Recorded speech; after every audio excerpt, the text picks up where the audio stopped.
Bonjour à tous et à toutes et bienvenue sur la plateforme Springboard. Aujourd'hui, nous allons partager avec vous l'expérience de l'unité de coordination du partenariat de Ouagadougou dans l'utilisation des médias sociaux pour atteindre les jeunes.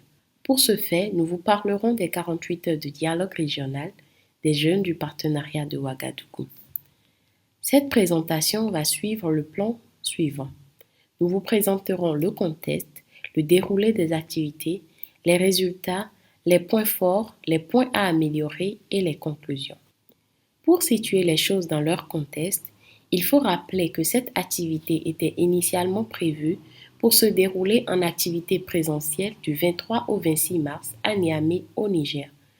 Mais compte tenu de la situation sanitaire qui prévalait, l'UCPO, en collaboration avec d'autres partenaires que sont MSI, Pathfinder, Evidence to Action, PAI, le RAES, avec le soutien du réseau IBP Network, a décidé d'en faire une série d'activités numériques. L'objectif du dialogue était de renforcer les capacités des acteurs, notamment des jeunes, sur l'analyse des plans d'action nationaux budgétisés de seconde génération et d'ouvrir un dialogue entre les jeunes eux-mêmes, mais aussi avec les gouvernements, partenaires techniques sur la COVID-19 et son impact sur le bien-être et la santé de reproduction des adolescents et jeunes.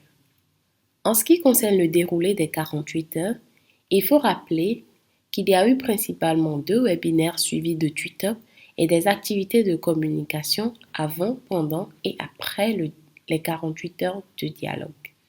Le webinaire 1 avait pour objectif d'apprendre à analyser les plans d'action nationaux budgétisés à l'aide de l'outil TARP, qui est un outil numérique pour une planification adaptée aux besoins des jeunes. L'objectif global de la session est d'outiller davantage les jeunes de l'espace du PO en les amenant à renforcer leurs efforts de plaidoyer à travers la génération et l'utilisation de données probantes.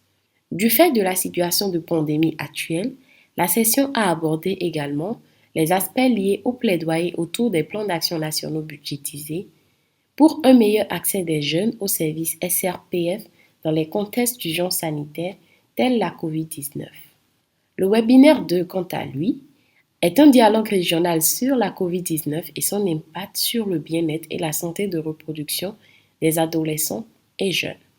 Les objectifs de la session étaient d'offrir aux jeunes de l'espace du PO une possibilité de parler à voix haute des difficultés et des obstacles auxquels ils font face pendant cette période de pandémie pour avoir un accès à un service de planification familiale et de partager entre les jeunes, mais aussi avec des experts, les techniques de plaidoyer afin d'avoir l'engagement des décideurs pour une réponse à la COVID-19 qui garantit l'accès des jeunes et adolescents aux services PF. Parlons des activités de communication. Nous avons eu une émission radiophonique en live sur les réseaux sociaux sur le thème Nos droits, vos engagements. Nous avons eu un live sur la page du PO qui a permis au pays de participer et de suivre l'émission.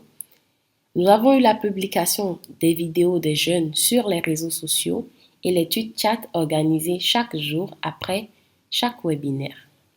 En ce qui concerne les résultats obtenus, sur le webinaire 1, nous avons eu 272 participants venant de 25 pays dont les 9 du PO, avec 82% des participants provenant des pays du PO et 49% d'entre eux avaient entre 15 et 35 ans.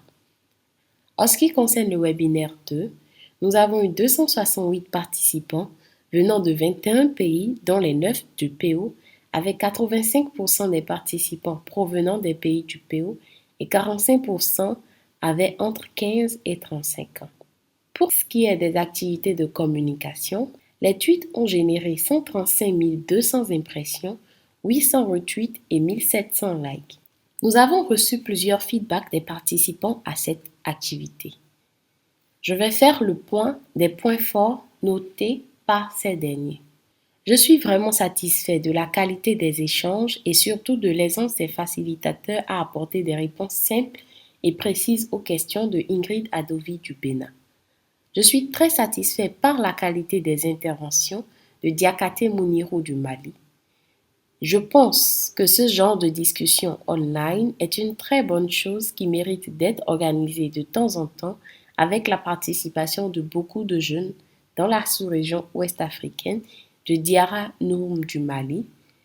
Bonjour, je salue l'initiative du PO pour la voix des jeunes en cette période de la pandémie de Covid-19. La suggestion que j'ai à vous faire est de pérenniser ces conférences car la couche juvénile en a suffisamment besoin pour son épanouissement, de Doakwa Barthélemy du Bénin. En ce qui concerne les retours des participants sur les points à améliorer, nous en avons collecté aussi quelques-uns que je vais vous présenter. Il faut vraiment tenir compte de la situation de la connexion dans certains pays. Par exemple, moi, je n'ai pas suivi l'intégralité du webinaire car j'ai eu des difficultés de connexion. Donc, il faut créer un cadre pour prendre en compte des situations de mon genre. Je vous remercie de Amadou Kaka du Niger. Évitez les abréviations puisque tout le monde ne les comprend pas de Diara Sylvie du Mali.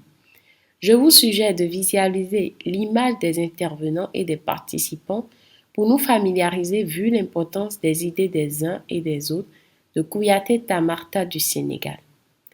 De revoir juste l'accès à tous car j'ai eu des difficultés à lire des slides et à participer au sondage car j'entendais les voix, mais mon curseur était en mode loading jusqu'à la fin du webinaire. Sinon, le reste, j'ai bien suivi la formation. Demain, avec un peu de rafraîchissement, je serai à jour. Merci de Sankare Seinabou du Sénégal. En termes de conclusion, nous dirons que les 48 heures de dialogue régional ont marqué le lancement officiel de la stratégie jeune de l'unité de coordination du partenariat de Ouagadougou, que cette activité a suscité beaucoup d'intérêt et d'engouement pour le think tank jeune du PO et que ce fut une expérience numérique avec une forte mobilisation des jeunes, un webinaire exclusivement animé par les jeunes qui étaient modérateurs et panélistes. Les 48 heures de dialogue ont été un moment fort de coordination entre les organisations leads.